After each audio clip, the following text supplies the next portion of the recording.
ये कहानी है एक औरत और उसके 5 बेटियों के बारे में। एक छोटे से गांव में एक औरत रहती थी, नाम था ज़ैनब। गरीबी में भी उसके चेहरे पर सुकून था।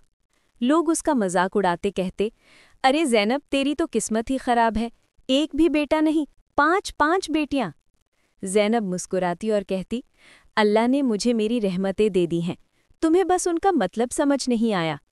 उसके घर का छत टपकता था, रोज़ी मुश्किल से पूरी होती थी, मगर सुबह उठते ही ज़ैनब कुरान खोलती और हर दिन सूरा मरियम पढ़ती। वो कहती, अगर मरियम अलैहिस्सलाम ने सब्र किया तो मैं भी करूँगी। उसकी बेटियां भी माँ के पास बैठकर कुरान सीखती थीं। सबसे बड़ी बेटी आयशा ने पूछा, अम्मी, लोग हमारे घर क्यों हंसते हैं?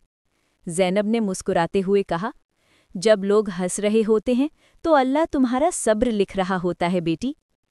एक दिन गांव में कहत पड़ गया, कोई काम नहीं था, फसल सूख गई थी, लोग परेशान और भूखे थे। ज़ैनब के घर में सिर्फ एक रोटी बची थी। बच्चियां भूखी थीं, लेकिन ज़ैनब ने वो रोटी एक बुजुर्ग फ़कीर को दे दी जो दरवाजे पर आया था। फ़कीर ने दुआ दी, अल्लाह तुझे तुझी जैसी बेटियां दे जो लोगों के लिए रहमत बने। उस रात ज़ैनब ने ख्वाब देखा, एक रोशन नूर नजर आया और आवाज़ आई, जो मेरे लिए देता है उसके लिए मैं कभी बंद दरवाजे नहीं रखता। सुबह जब उठती है तो देखती है उसके आंगन में एक अनजाना आदमी खड़ा है जिसके हाथ में दाल, आटा और दूध के बर्तन थे। उसने कहा, किसी ने कल रात ख्वाब में मुझे कहा था ज़ैनब के घर जाकर ये सब दे दो। साल गुजरते गए, आयशा कुरान टीचर बन गई, ज़ोया लोगों के कपड़े सिलकर कमाने लगी, फातिमा बीमार बच्चों की निगाहबान बनी, खदीजा मदरसे में तालीम देती थी और सबसे छोटी मरियम अपनी माँ के साथ घर संभालती थी। गांव के लोग हैरान थे, कहते, ज़ैनब, तेरी बेटियां तो माशाल्लाह सबसे नेक निकली। ज़ैनब रो पड़ी और बोली, ये मेरे अल्लाह का वादा था, रहमतें देर से मिलती हैं पर मिलती ज़रूर हैं। फिर एक दिन खबर आई, ज़ैनब के पुराने घर में आग लग गई, सब कुछ जल गया। वो सिर्फ कुरान और अपनी पुरानी तस्बीह लेकर बाहर निकली। बेटियां रो रही थीं। ज़ैनब ने उन्हें गले लगाया और कहा, गम में भी अल्लाह का नाम लेना छोड़ो मत।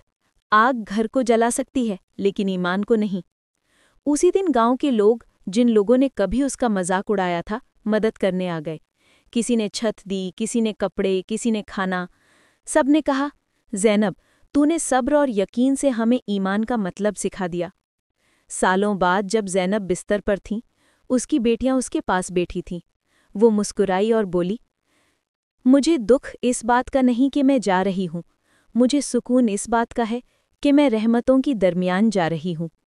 उसने बेटियों से कहा, कभी लोगों के कहने से उदास मत होना। अल्लाह के नज़दीक इज़्ज़त का ताल्लुक दिल के साफ होने से है, बेटा होने से नहीं। फिर उसकी आंखें बंद हो गईं। आसमान पर हल्की बारिश शुरू हो गई। किसी ने कहा, लगता है आसमान भी ज़ैनब के सब्र को सलाम कर रहा है। कुछ दिन बाद गांव में एक नया स्कूल बना। नाम रखा गया रहमतुल बनात, बेटियों की रहमत। वो स्कूल ज़ैनब की बेटियों ने मिलकर बनाया था। रोज़ सुबह स्कूल में बच्चों को कुरान और तालीम सिखाई जाती। दरवाजे पर लिखा था, जो अल्लाह के फ़ैसलों पर सब्र करता है वो दुनिया के फ़ैसलों से बेपरवाह हो जाता है। ज़िंदगी में हर मुसीबत एक इम्तिहान होती है, कभी अल्लाह देकर आज़माता है, कभी लेकर परख लेता है। ज़ैनब ने सब्र, शुक्र और यकीन से सब कुछ जीत लिया।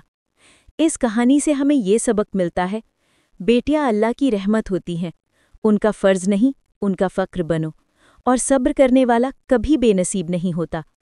अगर कहानी पसंद आई हो तो लाइक और सब्सक्राइब ज़रूर कर देना।